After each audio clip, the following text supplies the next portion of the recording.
Hi friends, আজ আমি যাচ্ছি একটু ডেটে। হ্যাঁ, তোমরা ঠিকই শুনেছো। আসলে কাজের ব্যস্ততার মাঝে দুজনকে একদম টাইম দিয়ে হয়ে ওঠে না। তাই আজ দুজনে একটু ঠিক করলাম বেরাবো।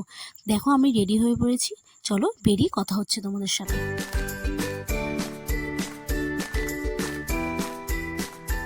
চলে এসেছি দেখো ফুড ট্র্যাক রেস্টুরেন্টে। এটা আমার বাড়ির অনেকটাই কাছে, অনেকবারই শুনেছিলাম এই রেস্টুরেন্টের কথা, বাট কখনো আসা হয়ে ওঠেনি। জায়গাটা হচ্ছে রাজপুর রথতলার ঠিক বাইপাসের পাশে। এই দিকটা গেলে বারাইপুর আর এই দিকটা গেলে গড়িয়া। চলো ভেতরে যাওয়া যাক। ভেতরে দেখতেই পাচ্ছ অ্যাম্বিয়েন্সটা কতটাই সুন্দর, পুরো নিরিবিলি শান্ত পরিবেশ। তোমরা এখানে চাইলে নিজেদের টাইম স্পেন্ড করতে পারো। জায়গাটা খুবই সুন্দর। এই জায়গাটা আই থিঙ্ক কুকিং করা হয়।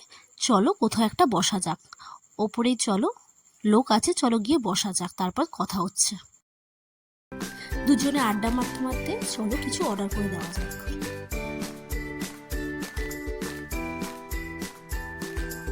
চলে এসেছি, দেখো অর্ডার করেছি বাটার নান আর হচ্ছে রেশমি বাটার চিকেন।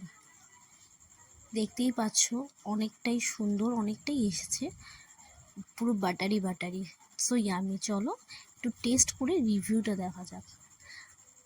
মাংসটা অনেকটাই শক্ত, যেটা সত্যি। মাংসটা ভীষণ হার্ড ছিল, কোনো জুসিনেস ছিল না। দেখি টেস্টটা কেমন হয়। ঠিকঠাক ছিল, অবশ্যই ঠিকঠাক ছিল, খুব একটা খারাপ ছিল না। বাট বাটার নানটা অসম্ভব সফট ছিল, এত ময়েস ছিল যে তুমি ধারণাই করতে পারবে না। আর অনেকটাই বড়, যে তুমি একটা খেলেই পেট ভরে যাবে। আরেকবার অর্ডার করে নিলাম চিলি মাঞ্চুরিয়ান। চলো এইটা খেয়ে রিভিউ দেওয়া যাক তোমাদের। অনেকটাই সফট ছিল, জুসি ছিল আর ময়েস ছিল। উফ, দারুণ খেতে। যেমনই স্পাইসি, সফট, জুসি, হট, উফ অসাধারণ। এটা খেয়ে আমার মনটা ভরে গেল। চলো খাওয়াটা শেষ করা যাক, তারপর তোমার সাথে দেখা হচ্ছে। কম খরচে একটু ভালো খেতে চাইলে অবশ্যই এখানটা ভিজিট করতে পারো। চলো গুটি গুটি পায়ে বাড়ির দিকে এগোই। তোমরা অবশ্যই চ্যানেলটাকে সাবস্ক্রাইব করে দিও, আর ভিডিওটা ভালো লাগলে অবশ্যই লাইক, কমেন্ট, শেয়ার করে দিও। Thank you.